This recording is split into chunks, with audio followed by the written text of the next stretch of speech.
Hello மக்களே, welcome back.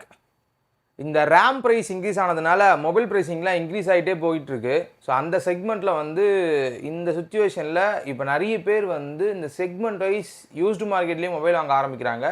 So நான் recent டைம்ஸில் ஒன் ப்ளஸோட 12 வாங்கி ட்ரை பண்ணி பார்த்தேங்க. ஆக்சுவலாக நான் வந்து என்னோடய பர்சனல் யூஸுக்கு தான் அதை வாங்கினேன். வாங்கிட்டு மோர் தென் ஒரு 15 டேஸாக அதை யூஸ் பண்ணிகிட்டு இருந்தேன். ஸோ இப்போ வந்து பார்த்திங்கன்னா என்னோடய ஃப்ரெண்ட்ஸ் யூஸ் பண்ணிகிட்ருக்காங்க. ஸோ அந்த 15 நாளில் அந்த ஃபோன் எனக்கு இன்றைக்கி தேதிக்கு எப்படி இருந்தது, அதில் என்னெல்லாம் நான் ப்ரோஸ் பார்த்தேன், என்னெல்லாம் நான் கான்ஸ் பார்த்தேன் அப்படின்றது தான் இன்றைக்கி இந்த வீடியோவில் டீட்டெயிலாக பார்க்க போகிறோம்.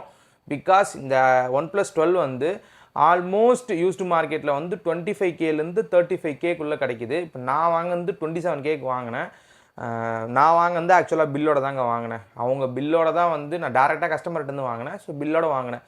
முடிஞ்ச அளவுக்கு நீங்களும் பில்லோடய பர்ச்சேஸ் பண்ணிக்கோங்க. நீங்கள் யாருன்னா ஒன் ப்ளஸ் 12 வாங்குகிற பிளானில் இருந்தீங்க அப்படின்னா இந்த வீடியோ ஸ்கிப் பண்ணாமல் ஃபுல்லாக பாருங்கள். ஸோ வாங்க வீடியோக்குள்ளே போகலாம். நான் உங்கள் குமரன், இது ஒன்று பக்ஸ் பரிதாபங்கள். ஃபஸ்ட்டு இந்த ஃபோனை நான் கையில் எடுத்தவுடனே சான்ஸே இல்லைன்னு தான் ஃபீல் ஆச்சு. ஏன்னா ஒரு எக்ஸலண்ட்டான பில்டுங்க. ஆக்சுவலாக அந்த கலர் எனக்கு ரொம்ப பிடிச்சிருந்துச்சி. நான் வந்து பார்த்திங்கன்னா க்ரீன் கலர் வாங்கினேன், மார்பிள் ஃபினிஷில். ஒரு நல்ல டிசைன், நல்ல பில்டு. அலுமினியம் ஃப்ரேம் தான் கொடுத்துருக்காங்க. ஃப்ரண்ட்டில் வந்து பார்த்திங்கன்னா டிஸ்பிளே நல்லா கர்வ் ஆகும். ஸோ அதனால் வந்து பார்த்திங்கன்னா நல்ல ப்ரொடெக்ஷனுக்கு யூஸ் பண்ணியிருக்காங்க. கொரில்லா கிளாஸோட விக்டஸ் 2 தான் யூஸ் பண்ணியிருக்காங்க. பேக் வந்து பார்த்திங்கன்னா கொரில்லா கிளாஸில் ஏதோ ஒரு வருஷன் யூஸ் பண்ணியிருக்காங்க, எக்ஸாக்டாக தெரில. ஆனால் கொரில்லா கிளாஸ் தான் அவங்க மென்ஷன் பண்ணது. பட் எனக்கு என்னோடய யூசேஜில் எப்படி இருந்துச்சு இதோட பில்ட் அப்படின்னா, ஃபோன் நல்லா வெயிட்டான ஃபோனுங்க. ஆல்மோஸ்ட் ஒரு 220 கிராம் வரைக்கும் இருக்கும்னு நினைக்கிறேன். நீங்கள் எடுத்திங்கனாலே கண்டிப்பாக அந்த வெயிட்டை ஃபீல் பண்ணுவீங்க. ஒன் ப்ளஸோட அந்த ஆத்தென்டிக் டிசைன் கண்டிப்பாக இதுலேயும் இருக்க போகுது. ஸோ ஒரு நல்ல ப்ரீமியம், நல்ல டிசைன் எனக்கு ரொம்ப பிடிச்சிருந்துச்சி. இந்த பில்டும் இதோட டிசைனும் இதோட ப்ரீமியம் ஃபேக்டரும். பிகாஸ் இது ஆல்மோஸ்ட் 60,000 ரூபாய்க்கு லான்ச் ஆன ஃபோனு. ஒன் ப்ளஸோட ஃப்ளாக்ஷிப் ஃபோனுக்கான அந்த டிசைனும் அந்த பில்டும் கண்டிப்பாக இந்த ஃபோனில் இருக்குன்றதுல எந்தவித மாற்றமும் கிடையாது. ஃபோன் கொஞ்சம் ஹெவியாக இருக்கும். பட் நீங்கள் ஹெவியான ஃபோன்ஸ் யூஸ் பண்ணுறீங்க அப்படின்னா உங்களுக்கு அது பெரிய விஷயமா இருக்காது. வெயிட் டிஸ்ட்ரிபியூஷனில் சொதப்பியிருப்பாங்க ஒன் ப்ளஸ்ஸு. அதையும் நம்ம இங்கே சொல்லிக்கணும். என்ன தான் வந்து நல்ல ப்ரீமியமான பில்ட் அண்ட் டிசைனை கொடுத்தாலும் வெயிட் டிஸ்ட்ரிபியூஷன் இன்னும் கொஞ்சம் நல்லா பண்ணியிருக்கலாம் அப்படின்ற மாதிரி தோணும் நீங்கள் கையில் எடுக்கும்போது. அதே மாதிரி வழுக்கும். ஸ்லிப்பரியான ஒரு டிவைஸ் தான் இது 100%. நீங்கள் ஃப்ரண்ட்டில் வந்து பார்த்தீங்கன்னா ஃபஸ்ட்டு ஸ்க்ரீன் கார்டு போட்டேன், அதுக்கப்புறம் டெம்பர் அப்ளை பண்ணேன். பேக்கில் வந்து பார்த்தீங்கன்னா எதுவுமே போடல, அப்படியே தான் யூஸ் பண்ணேன். அந்த மாதிரி யோசிக்கும் போது ரொம்ப ஸ்லிப்பரியாக இருக்கும். அதை மட்டும் ஞாபகம் வச்சுக்கோங்க. சரி, இதோட டிஸ்பிளே ஆக்சுவலாக இது ஒரு 6.8 இன்ச்சஸ் இருக்க ஒரு பெரிய ஃபோன் மாதிரி ஒரு ஃபீலை கொடுக்கும். கொஞ்சம் நேராக இருக்கும்னு வச்சுக்கோங்களேன், கொஞ்சம் பெரிய ஃபோன் மாதிரி தெரியும். ஆனால் இதோட பிரைட்னஸாக இருக்கட்டும், இதோட டிஸ்பிளே குவாலிட்டியாக இருக்கட்டும், கிளாரிட்டியாக இருக்கட்டும், எல்லாமே சூப்பராக இருக்கும். இன்றைக்கி ஒன் ப்ளஸ் 15ஓட கம்பேர் பண்ண முடியும். பிகாஸ் ஒன் ப்ளஸ் 15 இல்லாத ஒரு சில விஷயங்கள் இதில் இருக்குது. ஃபஸ்ட்டு இது ஒரு குவாட் HD+ டிஸ்பிளே. அது ஒன் ப்ளஸ் 15 இருக்காதுன்னு வச்சுக்கோங்களேன். அதே மாதிரி இதோட டிப்பிக்கல் பிரைட்னஸே வந்து 1800 நெட்ஸ் வரைக்கும் போகும். அதாவது HBM மோட்லேயே 1800 நெட்ஸ் வரைக்கும் போகும். அதே மாதிரி இதில் 4500 நெட்ஸ் வரைக்கும் பீக் பிரைட்னஸ் போகும் ஒரு பாயிண்ட்லன்னு சொல்லிட்டு சொல்லுவாங்க. நம்ம அதை தள்ளி வச்சுட்டு இன்டோர் அவுட்டோரில் எப்படி இருக்குது அப்படின்னா எங்கேயுமே உங்களுக்கு காம்ப்ரமைஸ் பண்ணுற மாதிரியே இருக்காது. அதே மாதிரி இதில் கலர்ஸாக இருக்கட்டும், இல்லை நீங்கள் ஒரு கண்டென்ட் பார்க்குறதா இருக்கட்டும், அங்கேயுமே எந்த பிரச்சனையும் இருக்க போகிறதில்ல. இது ஒரு LTPO display. So 1 to 120 hertz வரைக்கும் பார்த்தீங்கன்னா உங்களால் வந்து ஆட்டோமேட்டிக்காக அதுவே வந்து அது பேஸ்ட் ஆன் யூசேஜை பொறுத்து அது மாற்றிக்கிடும். ஸோ ஒரு 1 to 120 ஹெர்ட்ஸ் இருக்க LTPO டிஸ்பிளே, ஒரு 2K ரெசல்யூஷன் இருக்க ஒரு டிஸ்பிளே. அதே மாதிரி இதில் எக்ஸலண்ட்டான பிரைட்னஸும் இருக்க போகுது. HDR10 + டால்பி விஷன் ரெண்டுமே இந்த டிஸ்பிளேல சப்போர்ட் ஆகும். ஸோ ஒரு மல்டிமீடியாக்காக ஒரு ஃபோனை பார்த்துட்ருக்கீங்க இந்த செக்மெண்ட்டுக்குள்ளே அப்படின்னா இது வந்து உங்களுக்கு மோர் தென் எனஃப் அப்படின்றத விட அதுக்கும் மேலே இருக்கும். ஸோ ஒரு நல்ல ஒரு பஞ்சியான கலர்ஸ், அதுக்கப்புறம் பார்த்திங்கன்னா நல்ல ஸ்டீரியோ ஸ்பீக்கர்ஸ் கொடுத்துருக்காங்க. ஆக்சுவலாக இதில் நல்ல சவுண்டாக இருக்கட்டும், இந்த மாதிரி நிறைய விஷயங்கள் வந்து பார்த்திங்கன்னா இதில் நான் நிறைய எக்ஸ்பீரியன்ஸ் பண்ணும்போது ரொம்ப என்ஜாயபுளாக இருந்தது. அதுதான் நான் இங்கே சொல்ல வரேன். ஒரு மல்டிமீடியாக்காக இருக்கட்டும், இல்லை நீங்கள் ஒரு கேமராக இருக்கட்டும், இல்லை வந்து பார்த்தீங்கன்னா நீங்கள் day to day task handle பண்ணுறதா இருக்கட்டும், இதில் எந்த இடத்துல இந்த ஃபோனை நீங்கள் ஹேண்டில் பண்ணாலும் சூப்பராக இருக்கும். டிஸ்பிளே வைஸ் உங்களுக்கு எங்கேயுமே குறை இருக்காதுங்க. இது எல்லாமே வந்து நான் யூஸ் பண்ணுறதை பேஸ் பண்ணி தான் சொல்கிறேன். நான் தான் யூசர். ஸோ அதை பேஸ் பண்ணி தான் சொல்கிறேன். எனக்கு ரொம்ப பிடிச்சிருந்துச்சி இதோட டிஸ்பிளே. அதுவுமே அந்த கர்வ் டிஸ்பிளேன்றதுனால அந்த ப்ரீமியம்னஸில் எங்கேயுமே பஞ்சாயத்து இருக்க போகிறதில்ல. ஆனால் கேமருக்கான ஒரு சில பஞ்சாயத்து இருக்க போது அது நம்ம பர்ஃபார்மன்ஸில் பார்க்க போகிறோம். ஸோ டிஸ்பிளே என்ன கேட்டிங்கன்னா சூப்பரான ஒரு டிஸ்பிளே கொடுத்துருக்காங்க. ரொம்ப பெரிய டிஸ்ப்ளேவாக இருந்தாலும் உங்களுக்கு கண்டென்ட் பார்க்குறதுக்கெல்லாம் சூப்பராக இருக்குது, நல்ல வைப்ரண்ட்டாக இருக்குது, எக்ஸலண்ட்டான டிஸ்பிளேன்றது தான் கன்க்ளூஷன். சரிப்பா, இதோட டிஸ்பிளேவை பற்றி சொல்லிட்டேன். இதில் நெட்ஃப்ளிக்ஸ், அமேசான் ப்ரைம் இதிலலாம் வந்து எல்லாம் சப்போர்ட் ஆகுதான்னு கேட்டிங்கன்னா அதுலேயும் எந்த பிரச்சனையும் கிடையாது, எல்லாமே சப்போர்ட் ஆகும். உங்களுக்கு அந்த ஃபோனில் எந்த பிரச்சனையுமே இருக்க போகிறதில்ல, பிகாஸ் இது ஒன் ப்ளஸோட ஃப்ளாக்ஷிப் சீரியஸ். நெக்ஸ்ட்டு நம்ம பார்க்க போகிறது பர்ஃபார்மன்ஸ் தாங்க. பர்ஃபார்மன்ஸில் 2026 எதனா குறையாக ஃபீல் பண்ணுறோமா அப்படின்னு யோசிக்கும் போது இதில் கொடுத்துருக்க சிப்செட் வந்து 8 Gen 3. ஸோ ஒரு 8 சீரிஸ் சிப் தான் கொடுத்துருக்காங்க. 2 வருஷம் பழைய ஃபோன் தான், ஒத்துக்கிறேன். ஆனால் இதோட பர்ஃபார்மன்ஸ் எப்படி இருக்குது இன்றைக்கி தேதிக்கும் அப்படின்னா எனக்கு வந்து இதில் பர்ஃபார்மன்ஸில் எந்த குறையுமா நான் பார்க்கலைங்க. பிகாஸ் ஆல்மோஸ்ட் வந்து பார்த்திங்கன்னா 8 Gen 3ல் நான் ஒரு ஃபோன் பர்சனலாகவே யூஸ் பண்ணிகிட்டு இருந்தேன், இந்த ஷாமியோட 14 Ultra. ஸோ 14 Ultra யூஸ் பண்ணிகிட்ருக்கேன். 8 Eliteலேயும் ஒரு ஃபோன் வச்சுட்ருக்கேன்னு வச்சுக்கோங்களேன். ஸோ இதில் மிட் ரேஞ்சில் வந்து 8s Gen 4, 8s Gen 3 இது மாதிரிலாம் யூஸ் பண்ணிகிட்ருக்கேன். ஸோ இந்த மாதிரி யோசிக்கும்போது 8 Gen 3 it's more then n of அப்படின்ற மாதிரி தான் எனக்கு தோணுச்சு. இன்றைக்கி தேதிக்கு ஒரு சிப்செட்டோட கம்பேர் பண்ணி சொல்லணும் அப்படின்னா இந்த 8s Gen 4 இருக்குது பார்த்தீங்களா, அதோட டேரெக்டாக கம்பேர் பண்ணலாம் இந்த 8 Gen 3.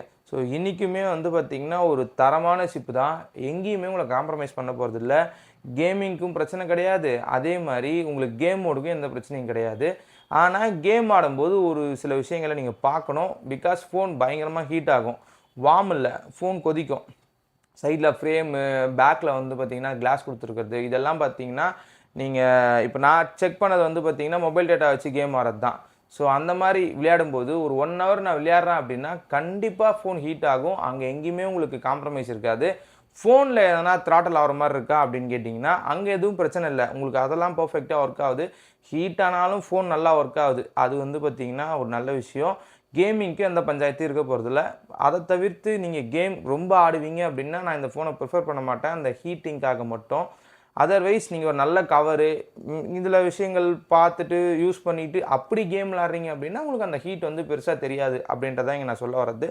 அதர்வைஸ் இந்த ஃபோனில் லேட்டஸ்ட் Android 16 தான் ரன் ஆகிட்டுருக்கு, Oxygen OS 16 தான் ரன் ஆகிட்டுருக்கு. ஸோ ஒரு கம்ப்ளீட்டான ஒரு பேக்கேஜாக தான் இங்கே நான் பார்க்குறேன்.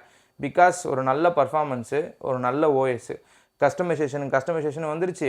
அதே மாதிரி உங்களுக்கு லேட்டஸ்ட்டு ஆண்ட்ராய்டுன்றதுனால உங்களுக்கு அதுக்குண்டான பெனிஃபிட்ஸும் வந்துட போகுது. அதே மாதிரி இன்னும் ஒரு வருஷமோ 2 வருஷமோ இந்த ஃபோனை வாங்கி யூஸ் பண்ண நினச்சாலும் தாராளமாக வாங்கி யூஸ் பண்ணுற மாதிரி தான் இந்த ஃபோன் இருக்க போகுது. ஸோ ஒரு டே டு டே டாஸ்க்காக இருக்கட்டும், இல்லை ஹெவி டாஸ்க்காக இருக்கட்டும், இந்த மாதிரி என்ன பண்ணாலும் இந்த ஃபோன் எதுவுமே உங்களுக்கு பிரச்சனைன்ற வரையே தோணாது. 12GB RAM 256GB தான் பேஸே. நான் அதை தான் செக் பண்ணேன், அதுதான் வாங்கினேன். ஸோ அந்த மாதிரி யோசிக்கும்போது அங்கேயுமே ரேம் மேனேஜ்மெண்ட் எதனா பிரச்சனை இருக்கான்னு கேட்டிங்கன்னா அங்கேயும் எந்த பிரச்சனையும் கிடையாது, ஸ்டோரேஜ்லேயும் எந்த பிரச்சனையும் இருக்க போகிறதில்ல. ஒரு டே டு டே டாஸ்க் இப்போ நான் வந்து பார்த்திங்கன்னா நம்ம சேனல் பார்க்குற எல்லாருக்குமே தெரியும், நான் பெரிய ஹெவி யூஸர் கிடையாது, நான் வந்து நார்மல் யூஸர் தான். அதிகபட்சம் நான் வந்து நிறைய ஃபோன் கால் பேசுவேன், பாட்டு கேட்பேன், படம் பார்ப்பேன், அப்படி இல்லைனா இந்த மெட்டாப்ஸ் யூஸ் பண்ணுவேன். அப்படியும் இல்லை அப்படின்னா இந்த MS ஆஃபீஸ், வேர்டு, எக்ஸல் இந்த மாதிரி யூஸ் பண்ணிகிட்ருப்பேன். ஸோ இந்த மாதிரி யூசேஜுக்கு எனக்கு ரொம்ப கன்வீனியண்ட்டாக இருந்துச்சு. ஆப் ஓப்பனிங் க்ளோசிங்காக இருக்கட்டும், இந்த ஷட்டர் இல்லாமல் இருக்கிறதா இருக்கட்டும், ஸ்க்ரீன் ஃப்ரீஸ் ஆகிறதா இருக்கட்டும், இந்த மாதிரி எந்த பிரச்சனையுமே நான் பார்க்கல. எனக்கு தெரிஞ்சு OnePlus வந்து அந்த கடைசி நல்ல ஃபோனுன்ற மாதிரி இதை எடுத்துக்கலாம் அப்படின்றது தான் என்னோட இதுவாகவே இருந்தது. ஸோ ஒரு நல்ல ஃபோன், எக்ஸலண்ட்டான ஒரு பர்ஃபார்மன்ஸ் அப்படின்றத வந்து இந்த இடத்துல என்னால் சொல்ல முடியும். நல்லாவே பண்ணியிருக்காங்க. ஆக்சுவலாக ஆப்டிமைசேஷன் ஒரு 2 வருஷம் பழைய ஃபோன், 2-3 வருஷம் பழைய ஃபோன் அப்படின்னாலும் உங்களுக்கு வந்து ரொம்ப கன்வீனியண்ட்டான ஒரு யூசர் எக்ஸ்பீரியன்ஸை தான் இங்கே கொடுத்துச்சு. அங்கே காம்ப்ரமைஸ் எதுவும் இல்லை. கேமராக இருந்தீங்கன்னா கர்வ் டிஸ்ப்ளே பெருசாக ப்ரிஃபர் பண்ண மாட்டீங்க. அதே மாதிரி ஃபோன் ஹீட் ஆகுது, அதை மட்டும் ஞாபகம் வச்சுக்கோங்க. செல்லுலர் ரிசப்ஷனில் எதனா பஞ்சாயத்து இருக்கா அப்படின்னு கேட்டிங்கன்னா நான் ஏர்டெல், ஜியோ ரெண்டுமே செக் பண்ணி பார்த்தேன், எனக்கு அங்கேயுமே எந்த பிரச்சனையும் கிடையாது. கால் ட்ராப்ஸ் எதுவும் ஆகலை. மோஸ்ட் ஆஃப் நான் எல்லா ஃபோன்லேயும் எப்படி நல்லா சூப்பராக இருக்குன்னு ஃபீல் பண்ணணும், அதே மாதிரி தான் இதுலேயும் ஃபீல் பண்ணேன். அங்கே எங்கேயுமே காம்ப்ரமைசஸ் நான் பார்க்கல. ஸோ நல்லாவே இருந்தது. நெக்ஸ்ட் இதோட கேமரான்னு யோசிக்கும்போது தான் இன்றைக்கி 15 கம்பேர் பண்ணும்போது இது எவ்வளோ பெட்டராக இருக்கும். ஏன்னா உங்களுக்கு கேமராவில் அவ்வளோ விஷயங்களை வந்து இவங்க பண்ணியிருப்பாங்க. அதாவது 3மே ஒர்த்தான கேமரா. ஒரு 50, ஒரு 48, ஒரு 64. 50 பிரைமரி மெகாபிக்சலு, 48 அல்ட்ரா வைடு, அந்த 64 வந்து 3x டெலிஃபோட்டோ. ஆக்சுவலாக பெரிஸ்கோபிக் செட்டப்பு. ஒரு சூப்பரான ஒரு ஃபோட்டோஸ் எடுக்கக்கூடிய ஒரு ஃபோன் தாங்க. OnePlusலேருந்து கடைசியாக வந்த ஃபோன் நான் நினைக்கிறேன். எனக்கு OnePlusோட 8 சீரிஸ் ரொம்ப பிடிக்கும். இந்த 8 Pro வந்து பார்த்திங்கன்னா பயங்கரமாக இருக்கும் கேமரா. 70க்கு அப்புறம் 8 Pro ரொம்ப பிடிச்சிச்சு. 8 ப்ரோக்கு அப்புறம் இந்த ஃபோன் தான் எனக்கு ரொம்ப பிடிச்சிச்சு 12 தான். ஏன்னா அந்தளவுக்கு வந்து பார்த்திங்கன்னா அந்த ஃபோட்டோகிராஃபியில் வந்து சூப்பராக எடுக்கும். இன்னும் நீங்கள் வந்து பேக் போயிட்டு இல்லை பூட்லோடர் அன்லாக் பண்ணிவிட்டு நீங்கள் இன்னும் பழைய வருஷன்லாம் போய் ஃபோட்டோ எடுத்திங்கன்னா எக்ஸலண்ட்டாக வரும் இதோட ஃபோட்டோ. அவுட்புட் அவ்வளோ சூப்பராக இருக்கும். இன்றைக்கி தேதிக்கு கொஞ்சம் கம்மியான மாதிரி தான் இருக்குது. பட் நான் ப்ரீவியஸாகவும் யூஸ் பண்ணியிருக்கேன்ற பேஸில் சொல்லும்போது எனக்கு ஓகே ஃபைன். இப்போ இன்றைக்கி தேதிக்கு ஒரு 30,000 கொடுத்து மொபைல் வாங்குறேன்னா அதை விட இதில் நல்லாயிருக்கும். அதில் எந்த காம்ப்ரமைஸும் இருக்க போகிறதில்ல. நெக்ஸ்ட்டு இதோட டெலிஃபோட்டோ. இந்த பெரிஸ்கோபிக் டெலிஃபோட்டோ வச்சுட்டு உங்களால் மேக்ரோ ஷாட்ஸ் எடுக்க முடியும். அதே மாதிரி வந்து பார்த்திங்கன்னா இந்த போக்கா ஷாட்ஸ், அந்த பேக்ரவுண்ட் பிளர் பண்ணி ஷாட்ஸ் எடுப்போம் பார்த்தீங்களா, அதெல்லாம் சூப்பராக இருக்கும். நீங்கள் 100x இல்லை 200x 500x எல்லாம் நம்ம போக தேவையில்ல ஜூமுக்கு. 20x வரைக்கும் நல்லா எடுக்க முடியுமா? எடுக்கலாம். 10x வரைக்கும் சூப்பராக எடுக்க முடியுமா? எடுக்கலாம். 5xல டிஃப்ரென்ஸே தெரியாமல் எடுக்க முடியுமா? எடுக்கலாம். இவ்வளோ தான் விஷயம். ஸோ நீங்கள் ஒரு போர்ட்ரேட் ஷாட்ஸாக எடுக்கிறதா இருக்கட்டும், இல்லை கொஞ்சம் லாங் ஷாட்ஸ் எதனா எடுக்கிறதா இருக்கட்டும், இந்த மாதிரி இடத்துலலாம் இதோட சென்சார் சூப்பராக வேலை செய்யும். பிகாஸ் 64 MBன்றதுனால அதோட இதுவே வந்து பார்த்திங்கன்னா பிக்சல் பின்னிங்கில் இன்னும் இன்ட்டு 4 அப்படின்ற மாதிரி போகும். இப்போ 3xனா 9x வரைக்கும் பார்த்திங்கன்னா உங்களால் வந்து இவங்களாலே வந்து ஆப்டிக்கல் ஜூம் அளவுக்கு ஒரு விஷயத்தை கொடுக்க முடியும். ஸோ ஒரு கம்ப்ளீட்டான கேமரா பேக்கேஜ் இருக்க ஒரு ஃபோன் தான். Hasselblad கொலாபரேஷனில் வந்தாலும் அதோட கலர் கரெக்ஷனாக இருக்கட்டும், ஒரு சில வேலைலாம் வந்து பார்த்திங்கன்னா என்ன தான் அவங்கள கழுவி ஊற்றினாலும் ஒரு சில வேலைகளை பார்த்தாங்க. ஆக்சுவலாக ஒரு ஃபோன் லான்ச் ஆகும்போது கேவலமாக இருக்குது. அதுக்கப்புறமா நம்ம அப்டேட்டை குறை சொன்னாலும் ஒரு சில இடத்துல அப்டேட் மூலிமா இம்ப்ரூவ் ஆன ஃபோன்ஸும் இருக்குது. ஆனால் இம்ப்ரூவ் பண்ணிட்டு டிப்ரூவ் பண்ணி விட்ருவாங்க, ஏற்றி விட்டு அவங்களே இறக்கி விட்ருவாங்கன்னு வச்சுங்களேன். ஆனால் அப்டேட் பண்ணுறது நல்லதா கெட்டதான்னு ஒரு ஆங்கிளில் யோசிக்கும்போது ஒரு சில பிராண்டில் நல்லதாகவும் ஒரு சில பிராண்டில் கெட்டதாகவும் ஷாமிலாம் பண்ணவே கூடாது மாதிரியும் போயிடுது. ஸோ இந்த மாதிரி யோசிக்கும்போது எனக்கு கேமராவில் உண்மையாலே நான் யூஸ் பண்ண பேஸில் சொல்லும்போது சூப்பராக இருந்துச்சு கேமரா எக்ஸ்பீரியன்ஸ். எனக்கு கேமராவில் எங்கேயுமே அந்த இடத்துல வந்து ப்ராப்ளம் இல்லை, இது ஒரு பஞ்சாயத்து அப்படின்ற மாதிரி எனக்கு தோணவே இல்லை. வீடியோகிராஃபியுமே சூப்பராக இருக்குது. 8K 30 எடுக்க முடியும், 4K 60 SDRல எடுக்க முடியும். வேறு என்ன வேணும்? ஃப்ரண்ட்டும் பார்த்தீங்கன்னா இன்றைக்கி என்ன கேமரா கொடுத்துருக்காங்களே அதே 32 MB கேமரா தான் கொடுத்துருக்காங்க. ஸோ ஒரு 32 MB கேமரா கொடுத்துருக்காங்க, அதோட பர்ஃபார்மன்ஸ் நல்லா இருக்கான்னு கேட்டிங்கன்னா அதுவுமே ஒரு நார்மலான ஒரு பர்ஃபார்மன்ஸ் தாங்க. இன்றைக்கி OnePlus 15லேயுமே அதே கேமரா, அதே சென்சார், எல்லாம் அதை தான் கொடுத்துருக்காங்க. ஃப்ரண்ட்லேயும் உங்களால் வந்து 4K 60 எடுக்க முடியுமான்னு கேட்டிங்கன்னா அதெல்லாம் எடுக்க முடியாது. ஃப்ரண்ட்டில் வந்து 1080p 30 தான் எடுக்க முடியும். ஸோ இது மட்டும் அன்றைக்கி தேதிக்கு நம்ம ஒரு பெரிய குறையாக பார்த்துட்டு இருந்தோம். இன்றைக்கி எல்லோரும் கொடுக்க ஆரம்பிச்சிட்டாங்க.